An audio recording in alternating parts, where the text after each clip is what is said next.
Boa noite a todos. Sejam muito bem-vindos a mais um trabalho espiritual do Templo do Cristianismo Espírita Recanto de Interlagos. É com muita alegria que nós recebemos todos aqueles que nos acompanham pelas redes sociais. A nossa imensa gratidão. Eu os convido a pegarem um copo ou garrafa com água para que sejam fluidificadas pela equipe espiritual, colocando o remédio, o lenitivo necessário para cada um de nós. E vamos então buscar um lugar de recolhimento para que nós possamos fazer a nossa prece inicial. Vamos nos tranquilizando, serenando a nossa mente, o nosso coração e vamos elevar os nossos pensamentos ao alto. Quem desejar pode fechar os olhos apenas como um recurso para maior recolhimento. E vamos trazendo à nossa mente a imagem do nosso amado, do nosso amigo de todas as horas, nosso Mestre Jesus. Vamos nos conectar a Ele, vamos nos conectar a Deus, o nosso Pai Criador, e também aos nossos anjos protetores que nos acompanham de perto e já se acercam de cada um de nós, iniciando o nosso tratamento. Vamos pedir que tenhamos a nossa mente, o nosso coração aberto para que possamos receber todas as bênçãos que necessitamos e o conhecimento para a maior organização do nosso cotidiano. E assim, conectados com o alto, nós agradecemos pela oportunidade de estarmos juntos para estudar, para entender, para nos melhorarmos através das mensagens de Jesus. Nós te agradecemos, Senhor, por todas as oportunidades que nos são dadas a cada momento da nossa vida.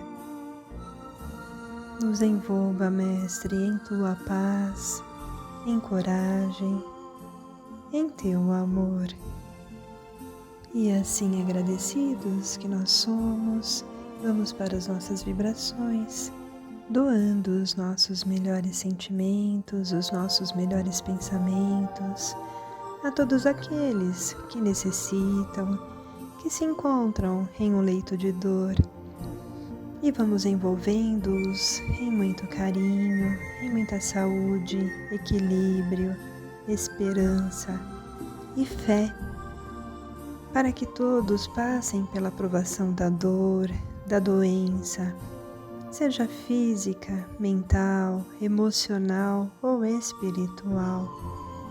Que todos sejam assistidos e que sejam envolvidos no amor de Jesus. Vibremos.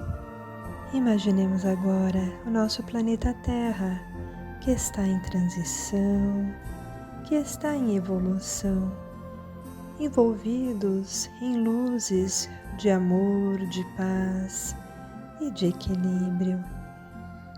Vibremos também pelo nosso Brasil, pelos nossos dirigentes, que eles tenham ouvidos de ouvir as intuições dos benfeitores celestes para fazerem o melhor pela nação brasileira, que necessita crescer, que necessita de harmonia para poder evoluir. Vibremos. Vamos envolver em vibrações de muita paz, de fé, de coragem e de esperança a todos os nossos irmãos que perambulam pelas ruas, sem o lar, sem o alimento. E vibremos também pelos nossos lares, pelos nossos familiares e por nós mesmos. Nós te agradecemos, Pai misericordioso, agradecemos ao nosso Mestre Jesus e aos nossos anjos benfeitores, por este nosso encontro de aprendizado. Que a paz e o amor de Jesus nos envolva. Fique conosco, Senhor, por hoje e sempre. Fé e equilíbrio em todas as direções. Reflexão do livro Coletânea do Além, escrito pelo Chico Xavier, ditado pelos Espíritos Diversos. Nesse caso, é o Espírito André Luiz que nos vai ensinar sobre Jesus, o nosso grandioso mestre que todos nós já conhecemos. Então, André Luiz vai falar a respeito das qualidades, né? As características do nosso mestre. Ele é ungido da providência, quer dizer, ele é o consagrado pela providência divina, né? Por quê? Porque ele chegou ao planeta naquele espesso manto da noite, né? No calar da noite, para que o mundo não visse a corte celestial. Chegou de uma forma bem discreta. O nosso Mestre Jesus é o luzeiro das almas, quer dizer, ele consagrou longos anos a preparação e a meditação para poder ensinar às criaturas o caminho da libertação. Criaturas somos nós humanos, né? O caminho da liberdade. E Jesus é o verbo sagrado do princípio. O que quer dizer isso? Porque ele se submeteu à limitação da palavra humana para ensinar, para iluminar o mundo de nós encarnados, né? Então, ele sempre teve um verbo sagrado, um verbo de luz, de amor. E ele é o mestre dos mestres, porque ele utilizou-se da sabedoria da natureza. Ele usou todas as coisas que estão em volta da gente, né? Tanto as coisas materiais ou como as coisas da natureza, vento, ar, fogo, para que pudesse nos ensinar, fazer perceber, né, a grandeza do amor de Deus. Então ele usa árvores acolhedoras, os barcos rudes, aí ele vai passando a lição do Evangelho. Evangelho quer dizer o quê? Uma boa nova, ou palavra de Deus, né? E isso nos renova. E Jesus é o príncipe do bem. Por quê? Porque ele não desprezou as vítimas do mal.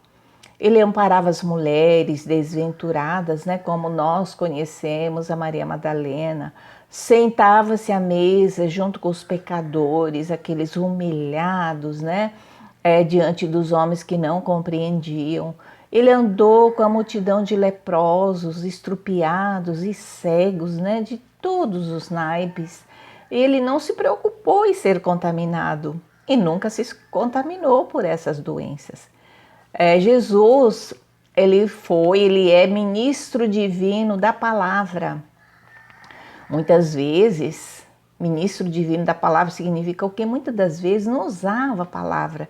Ele adotava o silêncio ante a ignorância de seus perseguidores, né? Aqueles que perseguiam, aqueles que atacavam, ele não revidava com as palavras, não. Ele rogava perdão para os próprios inimigos, né? Diante disso, no silêncio, ele dizia: perdoe, meu Pai, porque eles não sabem o que eles estão falando. E também ele foi o médico sublime. Por quê?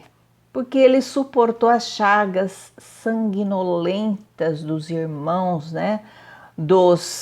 Daqueles que vinham buscá-lo. Ele não tinha medo de ser contaminado. E ele foi emissário do Pai, quer dizer, do nosso Deus, né? Porque manteve-se fiel a Deus até o fim. Ele nunca se afastou de Deus diante de tantos desafios. E ele foi o missionário infatigável da redenção humana. Por quê? Da libertação humana, né? Por quê? Porque foi sempre, e ainda é até hoje, o maior servidor dos homens de todos os tempos e civilizações do nosso planeta Terra, aqui na Terra, né? E convertendo-nos aos ensinamentos de amor edificados. Esse amor, ele é edificado, né? No exemplo de paz e perdão, que muitas vezes é tão difícil para nós humanos, né? Mas diante do ensinamento do nosso Mestre Jesus, compreendemos melhor dentro da nossa alma.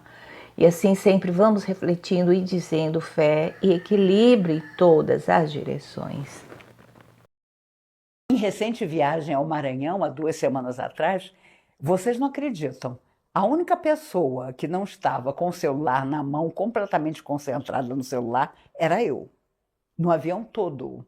Se o avião tivesse caído, eu ainda ia ter que sair recolhendo os desencarnados, porque as pessoas se concentram de tal maneira no celular que elas iam desencarnar no acidente, não iam saber que tinham morrido, e eu ainda ia ter que dizer: levanta, meu filho, você morreu, o avião caiu, mas você estava tão concentrado no seu celular que não percebeu. E nunca fiz viagens como as desse ano, em que todo mundo me fala: eu estou ansioso, eu tenho uma ansiedade que me faz comer, eu tenho uma ansiedade que me faz dormir, eu tenho uma ansiedade que me faz ficar indiferente às minhas responsabilidades. Então nós estamos com um problema, porque nós podemos ser até ansiosos pelo desejo de fazer o bem, podemos ser ansiosos para sermos melhores, mas ansiosos porque as coisas não estão vindo rapidamente para a nossa vida, há coisas que não virão, ações que não vão se realizar, porque nós mesmos determinamos isso antes da nossa vinda à Terra. E a questão de ter um celular, e vocês vão dizer: Maíse nunca teve, por isso que ela fala mal. Mas não é isso, não. As pessoas ficaram tão rápidas que quando você não tem um ritmo ao qual elas se acostumaram, elas não têm paciência para ouvir você. Você tem que ser muito bom para ser ouvido, porque o que ela quer é aquela resposta de um segundo. E quando ela não recebe a resposta, ela já começa a pensar bobagem em relação à pessoa, porque eu não sabia, mas me contaram que a pessoa recebe, você sabe que a pessoa recebeu. Então não tem como enganar. Não tem como dizer: nossa, eu liguei para sua casa, mas não tinha ninguém, porque chamou e ninguém atendeu. Não, fica lá registrado que a pessoa recebeu a mensagem. E aí é que você não se conforma mesmo.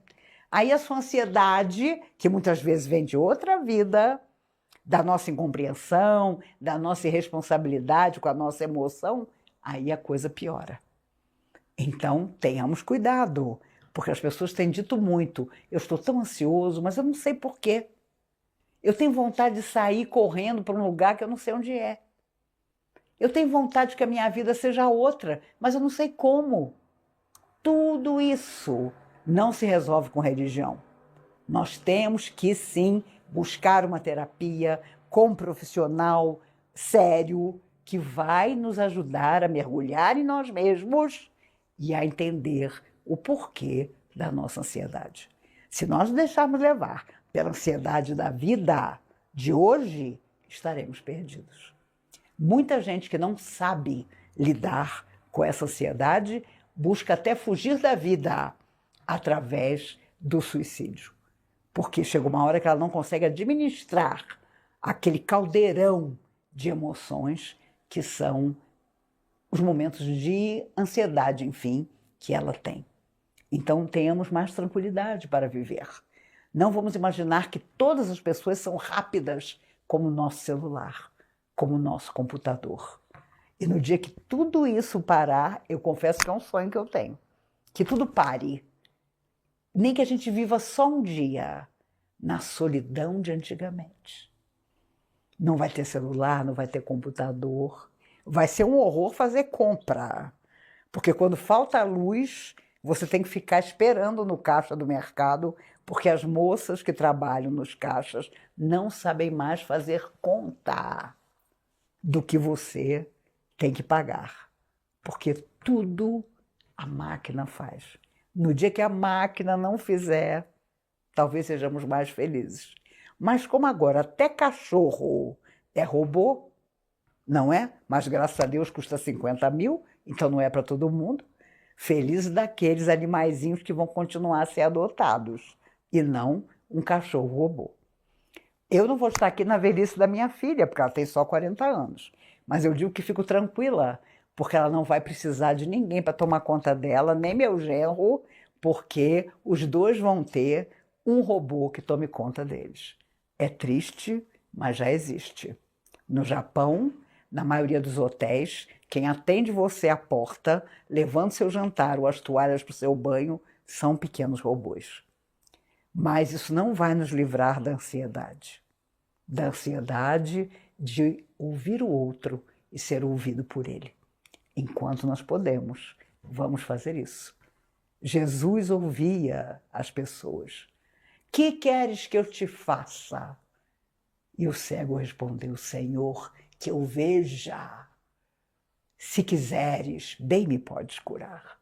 E Jesus disse, pois eu quero. E o cego ficou curado. Façamos o mesmo. Na nossa ansiedade, encontremos objetivos de vida e vamos combater a ansiedade simplesmente sendo melhores.